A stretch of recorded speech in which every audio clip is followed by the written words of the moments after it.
आंदोलन में महात्मा गांधी ने अपना सबसे पहला विचार प्रकट किया। तो बहुत बार क्वेश्चन आया भी कि महात्मा गांधी ने भारत में सबसे पहले कांग्रेस के किस अधिवेशन में भाग लिया, तो उस अधिवेशन का नाम है 1916 का अधिवेशन। यह अधिवेशन आयोजित कहाँ हुआ था? तो यह अधिवेशन लखनऊ में आयोजित हुआ था। कहाँ आयोजित हुआ? लखनऊ में। तो महात्मा गांधी सर्वप्रथम 1916 के लखनऊ अधिवेशन में हिस्सा लिए और यहीं से महात्मा गांधी भारत में धीरे धीरे धीरे धीरे चर्चित होना स्टार्ट हुए। उसके बाद है 1916 ईस्वी में जब अधिवेशन हो रहा था, तो इसी अधिवेशन में बिहार के दो व्यक्ति हैं जो महात्मा गांधी से पहुंच गए हैं मिलने के लिए। उस व्यक्ति का नाम है, एक का नाम था राजकुमार शुक्ल, राजकुमार शुक्ल, शुक्ला नहीं, राजकुमार शुक्ल।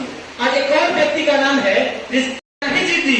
इन लोग भी तय कर लिया कि चलिए तो हम भी आपके साथ साथ कलकत्ता चलते हैं, क्योंकि इन लोगों ने ठाना था कि किसी भी तरह महात्मा गांधी को हमको चंपारण की धरती पर आना है। और जब महात्मा गांधी का जब काम हो गया कलकत्ता में, और जब काम हो गया कलकत्ता में, तो उसके बाद महात्मा गांधी, राजकुमार शुक्ल और सत्यपाल मलिक वापस लौट रहे हैं कहा जी? बिहार की धरती पर। और बिहार की धरती पर महात्मा गांधी का पहला आगमन होने जा रहा है। और यह आगमन कब होने जा रहा है? 1917 ईस्वी में। कब होने जा रहा है? 1917 ईस्वी में। और यही आंदोलन जिसको चंपारण आंदोलन के नाम से जाना जाता है 1917 ईस्वी में, यही आंदोलन था जिसने महात्मा को महात्मा गांधी बना दिया, जिसने महात्मा बना दिया इन्हें, है ना, जिसने गांधी को महात्मा बना दिया। यह 1917 का चंपारण आंदोलन। देखो, इसी चंपारण आंदोलन में जब महात्मा गांधी सबसे पहले पटना पहुंचे, तो पटना में इन्होंने राजेंद्र प्रसाद से मुलाकात करने की कोशिश की, क्योंकि बिहार के उस समय नामी नेता में गिनती हो रहा था। किनका?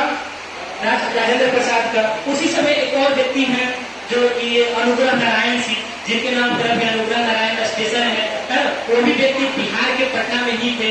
लेकिन महात्मा गांधी का दोनों व्यक्तियों से मुलाकात नहीं हो पाई, न तो राजेंद्र प्रसाद मिल पाए और न ही अनुग्रह नारायण सिंह मिल पाए। उसके बाद महात्मा गांधी राजकुमार शुक्ल और सत्यपाल मलिक के साथ कहाँ निकल गए?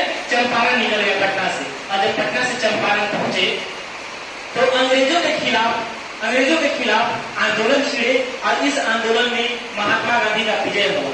इस आंदोलन में क्या था कि 3 कठिया व्यवस्था लागू हुआ था। 3 कठिया व्यवस्था कहने का मतलब है कि 3/20, है ना, एक कट्ठा में 3 हिस्सा, एक कट्ठा में 3 हिस्सा, 3 हिस्सा देने पड़ता था। लोग क्या थे इस समय तरफ थे? भारतीय किसान जो चंपारण में रह रहे थे, यहाँ पर किसानों के द्वारा क्या करवाया जाता था कि नील की खेती करवाई जाती थी, नील की खेती। लेकिन नील का नया आविष्कार हो जाने से इस समय केमिकल के द्वारा नील उत्पादित हो जा रहा है और बड़ी आसानी से सुलभ मात्रा में नील पहुंच जा रहा है भारत। ठीक है, जब नील आसानी से पहुंच जा रहा है तो जितने भी भारतीय किसान थे जो नील की खेती किया करते थे, उनका खेती ठप हो गया। और जब ठप हो गया तो उनके जहाँ पर नील की खेती होता था, उन खेत में, अब जिस खेत में नील की खेती होती है वो खेत में आप दूसरा फसल नहीं उगा सकते हैं। पूरा का पूरा खेत क्या हो गया था? बंजर हो गया था। उसके बावजूद भी अंग्रेजी सरकार इन किसानों से टैक्स लेने की काम कर रही थी कि आपको टैक्स देना ही पड़ेगा। और इसी टैक्स से मुक्ति दिलाने का काम किए कौन? महात्मा गांधी। जब महात्मा गांधी चंपारण आंदोलन में पहली बार हिस्सा लिए तो इस चंपारण आंदोलन में अंग्रेजों को झुकना पड़ा और इस अंग्रेजों को झुकने पर महात्मा गांधी यहीं से महात्मा कहलाने लगे। यहीं पर रविन्द्रनाथ टैगोर ने महात्मा गांधी को सबसे पहली बार महात्मा की संज्ञा दिया और रविन्द्रनाथ टैगोर ने कहा कि भारत को एक नया महात्मा मिल गया है जो भारत को स्वतंत्रता की ओर ले जाएगा। ठीक है, 1917 ईस्वी में महात्मा गांधी के द्वारा भारत में पहला आंदोलन कौन है?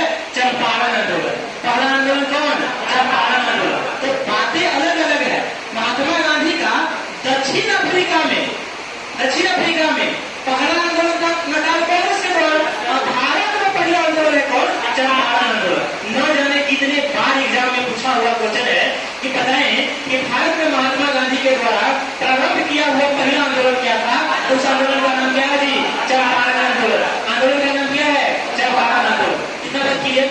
इसी दरमियान देखो कि महात्मा गांधी चूंकि सब दिन बेल्ट, टाई और हाई प्रोफाइल रहे हैं, हमेशा जैकेट पहन कर रहे हैं, हमेशा ब्लेजर पहन कर रहे हैं, टाई बेल्ट लगा कर रहे हैं,